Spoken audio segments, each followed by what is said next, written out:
Tidakkah Anda merasa frustasi tentang perubahan iklim dan kerusakan yang telah kita lakukan di planet ini? Ya, saya juga merasakannya. Tapi, saya kemudian ditunjukkan sebuah cara baru untuk melihat masalah ini, yang mana solusinya sangatlah jelas dan bisa kita capai.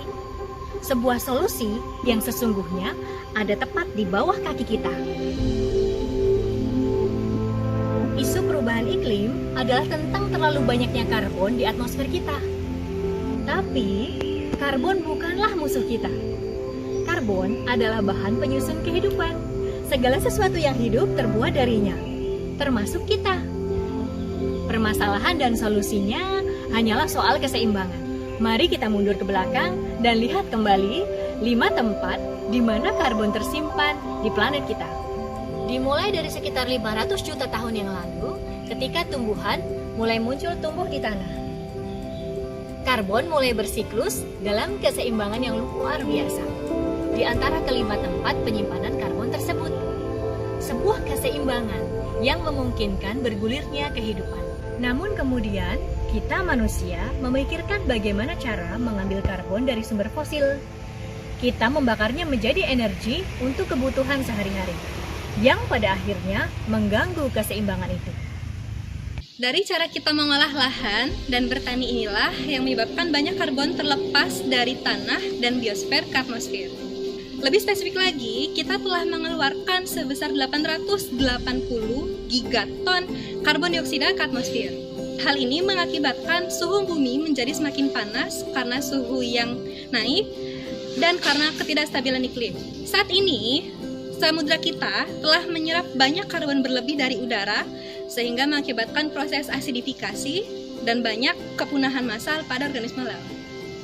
Jadi, untuk menyelamatkan kehidupan kita sekarang, tentunya kita harus menghentikan pengeluaran karbon fosil. Pertanyaan besarnya adalah, di mana kita akan menaruh kelebihan fosil ini untuk mengembalikan keseimbangan siklusnya? Masih ingat kan apa yang sudah dikatakan sebelumnya, bahwa solusinya itu ada tepat di bawah kaki kita? Iya benar, di bawah kaki kita, tanah. Fotosintesis pada tanaman adalah penggunaan energi matahari untuk mengubah karbohidrat dan air menjadi karbohidrat dan glukosa. Untuk proses tersebut, tanaman membutuhkan karbon, sehingga tanaman menyerap karbon dari udara. Hasil fotosintesis berupa glukosa tersebut sebagian dialirkan menuju ke akar dengan tujuan memberi makan organisme-organisme mikro. Organisme mikro inilah yang menggunakan karbon untuk menyehatkan tanah. Karbon pun berpindah. Tanaman menyerap karbon, kemudian tanah yang menyimpannya. Ini benar-benar teknologi alami yang menakjubkan. Para peneliti baru-baru ini menemukan dan mengemukakan bahwa mengaplikasikan lapisan tipis kompos satu kali aja akan membentuk umpan balik positif yang akan terus berlanjut atau berputar dan membawa lebih banyak karbon ke dalam tanah setiap tahunnya. Bersamaan dengan praktik regeneratif lainnya seperti dengan tidak membajak tanah, menanam pohon dan tanaman yang menutupi tanah, serta pengembalaan ternak yang terencana, kita dapat membangun dan mempertahankan bergiga-giga ton karbon tanah.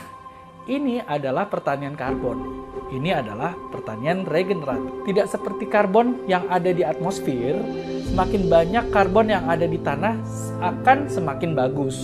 Untuk itu, kita akan menjadikan tanah yang sehat, kaya nutrisi dan penuh dengan kehidupan, dan dapat jauh lebih banyak menyimpan air. Ini artinya makanan jadi lebih bergizi dan tanaman jadi lebih tahan terhadap kekeringan. Suatu kabar baik bagi para petani, keluarga, dan seluruh orang yang mengkonsumsi. Ingatlah ini, kita menumbuhkan makanan, serat, dan bahan bakar dengan cara menempatkan karbon ke atmosfer atau menariknya ke tanah. Meregenerasi tanah adalah tugas generasi kita. Kesehatan kita, kesehatan tanah kita, kesehatan planet kita adalah satu kesatuan yang tidak bisa terpisahkan. Terima kasih karena sudah merasa terpanggil.